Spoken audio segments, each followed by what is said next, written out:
Hello everyone, it's the weekend. Welcome again to Mass United Insurance's Line and Length.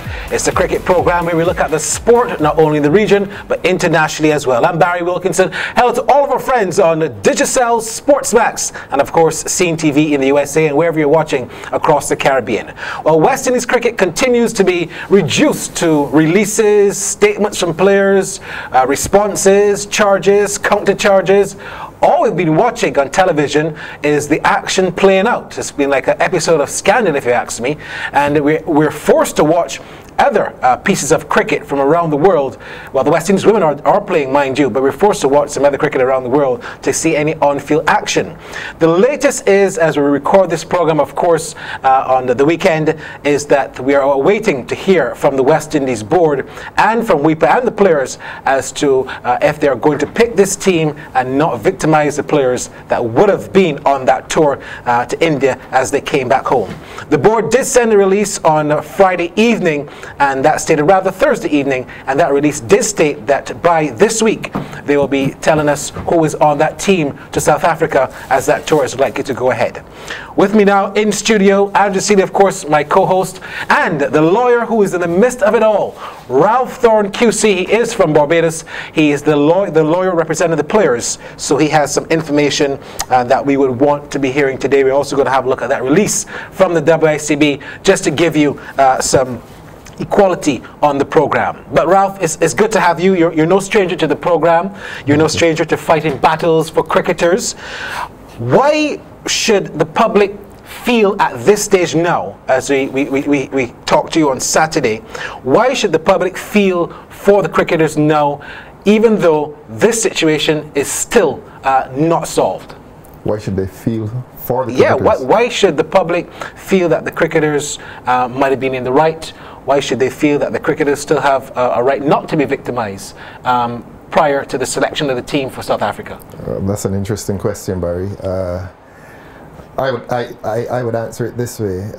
The public should always feel that a professional who is honestly engaged in an undertaking should be allowed to pursue his calling with some measure of dignity, with the recognized right to earn his living in the way that he's chosen.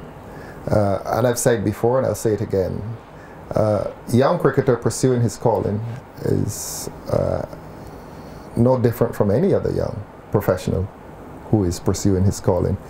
And a lot of the comment against cricketers is based on a perception.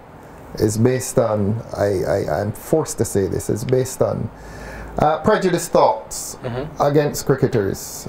Perhaps some of us feel that cricketers don't endure a period of study to pursue their calling. I don't know what it is precisely, but there seems to be sometimes an almost philosophical opposition to young cricketers. I do get that sense. A lot of it is expressed in terms of hostility. A lot of it is expressed in terms of, why do they need all this money? When most of us seem to forget that the money in cricket is generated by cricketers. It's not generated by anybody else. Spectators don't go to a ground and pay each other. They pay to see the cricketers. They don't pay to go and see administrators. They pay to go and see cricketers. And the issue of money going to people who work for it is not any controversy. The cricketers work for the money. It's their money. And if you don't wish to pay them, don't watch it on TV or don't go. But the minute you pay to see cricket, that money is destined for the persons who generate it. And I don't want to make a long speech, but I'll say this as well, and I've said it before. The life of a sportsman is very short. Right. And when Kobe Bryant is paid $24 million over 2 years, it's not 2-year money. That money has to serve Kobe Bryant for the rest of his life. If he lives to 80, 85, that money has to serve him. And the life of a sportsman after retirement is not easy. His standard of living drops progressively every year. The standard of living of most professionals tends to improve as the years go on. And these are the things that we fail to understand. And I don't understand this animosity, almost instinctive hostility, animosity. But Ralph, cricketers, I don't understand. But Ralph, do you really think that there is that great animosity? Because I am surprised at that comment, because I'm tending to hear, I think it's almost divided, going around divided across the Caribbean, 50-50 in terms of support for the board or support for the players. So I'm a little surprised by your comment, but I mean, I'm not doubting you, but I'm a little surprised by it. Their voice is an authority. I read the Nation today, for example, here in Barbados, and I don't think Reverend Messiah minds me quoting his article. No, I don't. Which says that... well, you don't misquote him, of course. No, I'm not misquoting. He is saying that the players need to be punished, that you need to drop some of them. And he goes further and he says that some of them should, or all of them should be made to pay part of the $42 million. That's but it's not a unique comment, huh? The comment about the players being made to pay the $42 million is not a unique comment to Reverend. No, I don't think it is. I don't think it's... in fact, I've seen it and heard it from other individuals. But I've also heard that other individuals suggesting, and as recently as today, in fact, that the entire board should resign. Yes. So I'm saying, that we're on both sides, I think. Yes. Andrew, I want to say that my engagement is not to pursue political ends. The board's resignation is not a concern of mine. I have the honor to represent these players, and I am giving legal advice. And I just want the public to be clear. You're representing the players, except for the exception of Marlon Samuels. Yes, that's correct. For the exception of Marlon Samuels. So players, i.e., the players who were on tour of India. The players who were on tour of India. Right. But does that include Chris Gayle as well? Yes. So the players who were on India, plus Chris Gayle, minus Samuels and Chris Gayle. And what about Sunil Narine and Lendl Simmons, as I understand? Mr. Simmons as well, yes. Mr. Simmons, yes. okay. Yes. All right. Now, the West Indies board, they have reached out and sent out a release stating that the team is going to be, or at least the captains for the respective teams should be announced within the week. They've made a number of other statements within the release about the task force who is going to be investigating what happened. Is headed by Michael Gordon QC, he's the chairman, Suez Hall, and of course the Honourable Dennis Lalor. Now, as we look at that release, which was quite lengthy, Ralph, one of the things that we must discuss is you at your meeting last week in the Hyatt Hotel. I don't say, when I say your meeting, I don't mean Ralph Thorne's meeting. The meeting that you attended with WIPA, the WICB, and a couple of the players. In that meeting, one of the things that you have been asking for is that there's no victimization of those players. We have not seen that assurance come in any release. We have not seen or heard of that assurance generally. How do you feel about that? Because you still tend to get the feeling, based on some rumors that we were hearing about the 3 different captains being sacked. How do you feel? Are you feeling more confident that that is not going to happen when that team is released sometime this week? My confidence is undermined by certain definite information which we received, that 18 players and players who did not go to India had been contacted by a person acting on behalf of the West Indies Cricket Board with a view towards going to South Africa. And that the players who had gone to India, the majority of them had not been contacted. So it's kind of like you're getting the feeling that was a very broad hint. Yeah, that they're preparing a second team. Yes, precisely. I don't think by now that is any secret. That the WICB seems to have been on a path of selecting a different team, which is to say, to drop all of the players who were in India. To follow Reverend Harrington Messiah. yes. So that his view, as you said, Andrew, his view is not unique. There are people who feel that the chaps who went to India should have been dismissed. All right. Continue to send your views to cricket@lineandlength.net. That's cricket@lineandlength.net. You can also follow us on Twitter. Our handle is @lineLength. When we come back, we're going to keep discussing this a bit later on the program. Unfortunately, the only West Indies cricket being played, I say unfortunately not because I'm not enjoying it, because I do love to see the women play, but it's unfortunate that they're being beaten.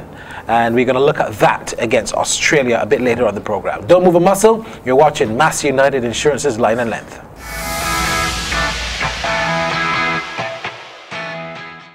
Across the Caribbean, more people are placing their trust in Massey United Insurance for the protection of the things that are important to them, their homes, businesses, and their prized possessions. That's because Massey United Insurance offers excellent general insurance coverage to help you manage whatever life sends your way. Our cadre of well-reputed agencies and trained insurance professionals are always ready to provide you with sound advice and prompt service. Choose the security and sound strength that is Massey United Insurance.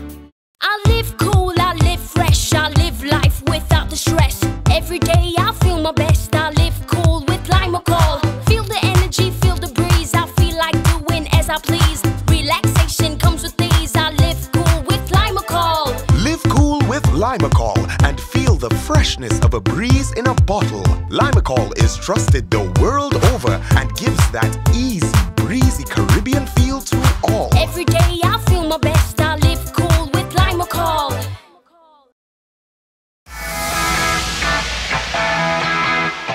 So we're back on the show on Massey United Insurance's Line and Length. Ralph Thorne, QC, is here with us. He's the lawyer representing the players in this dispute. And of course, you can feel free to send us some emails if you want to ask him any particular question. cricket@lineandlength.net. Now, I said at the beginning of the program, West Indies cricket has been about releases, statements. It's not often you see players release statements. And that was the case this past week when we saw a statement from Dinesh Ramdin, I'm going to say West Indies Test captain because he has not been officially removed, so we will refer to him as that. He is the West Indies Test captain. He sent a statement out, and this was in regards to him being allegedly dropped as the captain for Trinidad and Tobago and being allegedly barred from practicing with the team as well. Worrying statements, worrying times. Ralph, no doubt when you would have advised him, you must have said to him, do not let what is happening keep you back, because that was the basis of that statement that he released on Friday morning. Yes, I took it that they appointed me because they wanted to focus on cricket. In fact, he messaged me last night and told me that he is now able to more fully focus on his cricket. This is Dinesh Ramdin? Yes, yeah. Yes. Okay, but Ralph, I think the unfortunate scenario is the Trinidad and Tobago Cricket Board appeared to have taken a position where they felt that the players, the Trinidadian members of the team should have shown greater leadership. As in Bazaraf, the president of the Trinidad board, suggested in fact that he expected Ramdin as a test captain to show more decisive leadership. And they probably took that and took for that departure, they moved from there and suggested that perhaps Ramdin's behavior was not the behavior of a captain. Your views on that? Now, that runs counter to what the WICB is doing, and the WICB is associated with the Trinidad and Tobago Cricket Board. Of course. If the WICB is setting up a task force to inquire into the events of India, it is out of place for the Trinidad Board to punish someone for an incident which has been untested by any judicial inquiry. So they're absolutely wrong. They're breaching the man's right to natural justice. You can't punish a man unless he's been found guilty of something. And Mr. Ramdin has been found guilty of nothing. But here's the Trinidad and Tobago Cricket Board, through its officials, rushing ahead and imposing a punishment when no charge has been laid.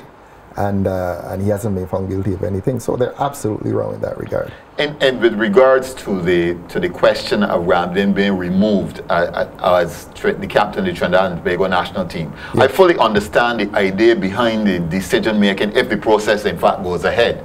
Because in fact Ramdin would not have been available for the entire duration of the season. But I suppose you find it passing strange that a decision like that could be imposed at this time, which gives the impression of another idea. Yes, yes. When a man is captain, I mean, that is a status that is unrivaled by any on the field of play. It's very high status. And you engage your captain in dialogue as to the team, his team, and the future. And as to the future. I believe, though, we've had some precedent in Barbados. Did not Sobers play in the Holford at one point when he came home? That's right. Yeah, but they thought they were cousins. Yes, so there is some precedent for that. But the manner of his removal, without dialogue, without constructive dialogue, does not augur well for the relationship between them.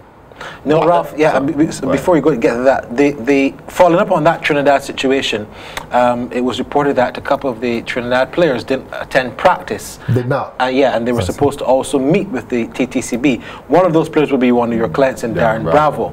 Are you aware of that particular situation? No, he's in South Africa. Darren. Yeah, Yes. I'm not aware. Okay. I'm not in Trinidad, so I'm not aware of all the goings on. He was in Trinidad. He was in Trinidad. Right now. We have been tending to focus on Mr. Ramdin, who is the West Indies captain, who is the Trinidad captain. Mr. Bravo, who is one of the West Indies captains and who is a senior player in Trinidad. And the Trinidad board must not believe that it has the right to impose punishments. I heard you say, Ralph, on Andrew Mason's program, yes, not last week, the week before, that you do think that all three parties hold some blame. Having said that, I said that. Yes. That all three parties. You said all three parties. You would not be as naive to think that all three parties are not blameless. I see. Right. I see. You have a good memory. I have you quoted. But Barry, it seems as if Ralph doesn't remember saying that. I reminded him. But I'm glad you did. Yeah. Because Harrington Messiah would be glad that you did it. What he was not asked on that program is what blame would you think? Do you think the players hold? Being a lawyer, what blame do you think the players hold, having said that? As a Yorker.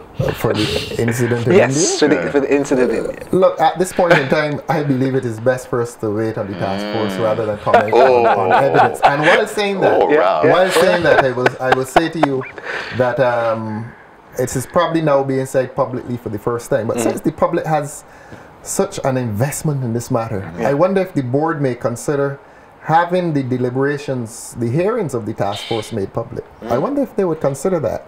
I think we would all feel more comfortable, and I can assure you, Barry and Andrew, that the players would have no objection to these hearings being made publicly. It is a very interesting concept because the NFL about 5 or 6 years ago had similar problems. Yes. And those hearings, they weren't carried live on national television, but they were carried live online.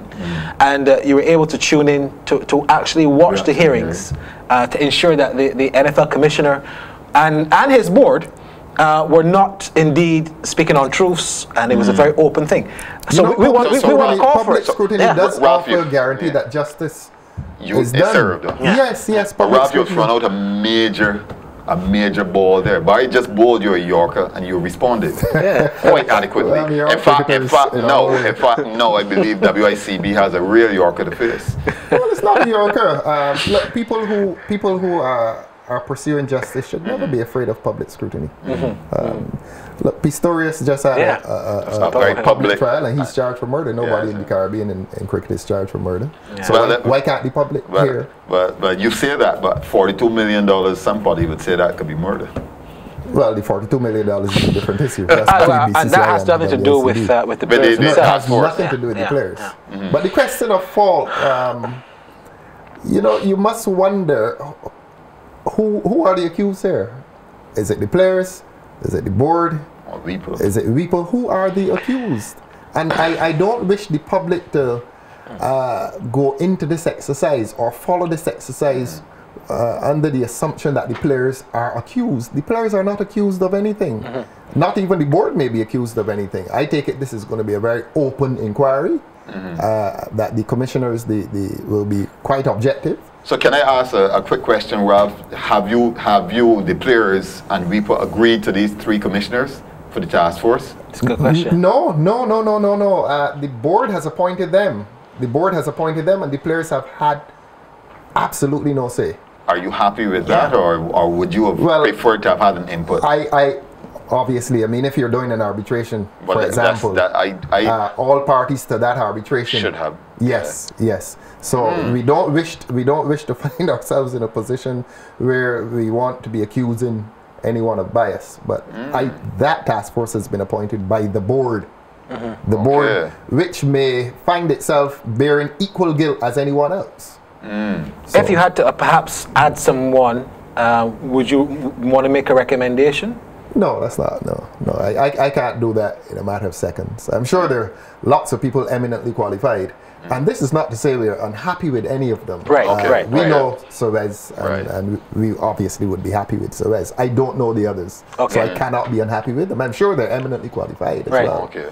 But it would have been nice to consult on that aspect of the thing. Before we go with you, Ralph, I want to ask you finally, since you are representing the players, do they still have the burning desire to represent the West Indies? Oh, without a doubt. They do it for a living. They have no other career. This is their career. We say that, but we see them playing Ram Slam, we see them playing IPL, we see them playing Big Bash. The Ram Slam is the T20 version of South Africa. I thought it was something else. I don't know what else that could be. But they play the Ram Slam, they play the Big Bash, and they play the IPL. So we do say yes, playing for West Indies is their bread and butter, but they have other slices of bread to choose from at this stage. Because they're professionals. I don't only work in the High Court, I work in all the courts. So, you know, a professional is entitled to play. You also work in the family court. Precisely. A professional is entitled to play his trade as widely as he is able to. Yes, of course, of course. All right, wonderful stuff. We want to thank Ralph Thorne, QC, of course, is representing the players, so a key man. And you can continue to send your thoughts to him. If you don't hear your emails on the program today, not to worry. We're going to be following this as to its conclusion, which we don't know when that's going to be. But the Tour of South Africa is supposed to start December 13th, so that team has to be selected and announced very soon. The board has promised. It's only Saturday, but the board has promised by next week, which is between the 10th and the 17th of November, we should hear the team and the captains. Rumors barred that the same three are still indeed in charge. When we come back on the program, we're going to take a trip around the world, have a look at the West Indies women against Australia. They lost that series, and also how the Sri Lankans have been faring in the West Indies' absence in India. Stay with us. Across the Caribbean, more people are placing their trust in Massey United Insurance for the protection of the things that are important to them, their homes, businesses, and their prized possessions. That's because Massey United Insurance offers excellent general insurance coverage to help you manage whatever life sends your way. Our cadre of well-reputed agencies and trained insurance professionals are always ready to provide you with sound advice and prompt service. Choose the security and sound strength that is Massey United Insurance. I live cool, I live fresh, I live life without the stress. Every day I feel my best, I live cool with Limacol. Feel the energy, feel the breeze, I feel like doing as I please. Relaxation comes with these, I live cool with Limacol. Live cool with Limacol and feel the freshness of a breeze in a bottle. Limacol is trusted the world over and gives that easy, breezy Caribbean feel to all. Every day I feel my best, I live cool with Limacol.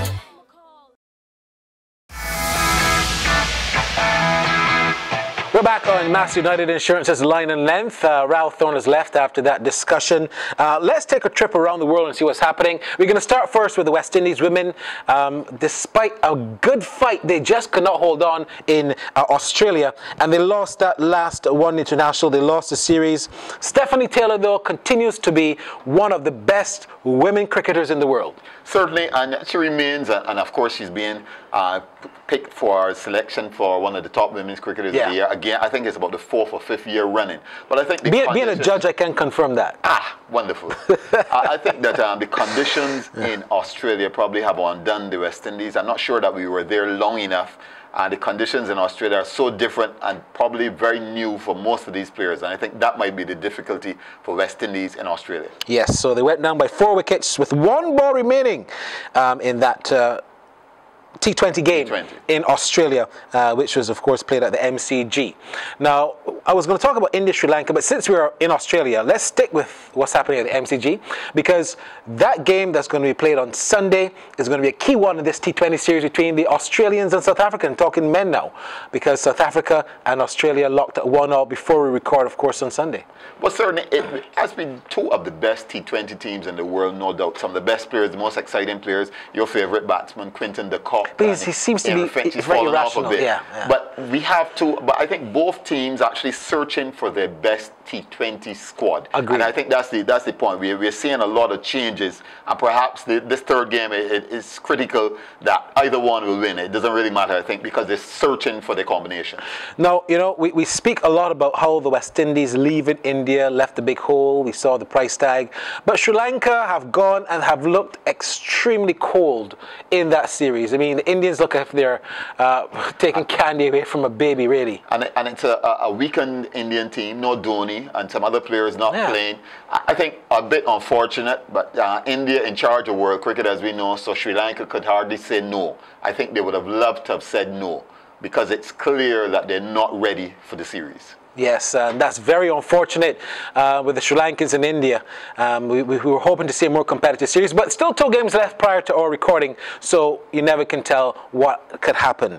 Of course, Bangladesh beating Zimbabwe is not going to make big news even in Bangladesh that it would make here. So we can just tell you that that has been happening. But we could also mention Shakib Al Hassan. Yes. 10 wickets and scoring a century. He's become, I think, the 4th player in the world to have done that. He remains one of the most outstanding all-round cricketers in the world. What I would say about Shakib Al Hassan is that he continues, he's the only cricketer that has been in the top 5 all-rounders for 5 consecutive years, which is amazing when you think about especially the lack of cricket that they played. That he was also out of cricket for about 6 months. Yeah. So Shakib Al Hassan doing well for Bangladesh in Zimbabwe. Well, against Zimbabwe, I should say. All right, we're going to back in about 10 seconds or so for the final leg of Master United Insurance's Line and Length.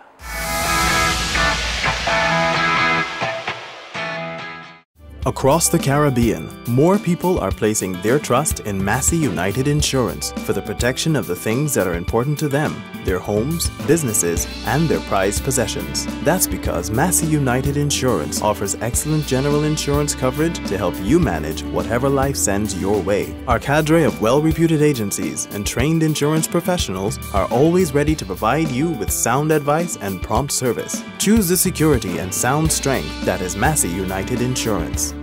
I live cool, I live fresh, I live life without the stress. Every day I feel my best, I live cool with Limacol. Feel the energy, feel the breeze, I feel like doing as I please. Relaxation comes with these, I live cool with Limacol. Live cool with Limacol and feel the freshness of a breeze in a bottle. Limacol is trusted the world over and gives that easy, breezy Caribbean feel to all. Every day I feel my best, I live cool with Limacol.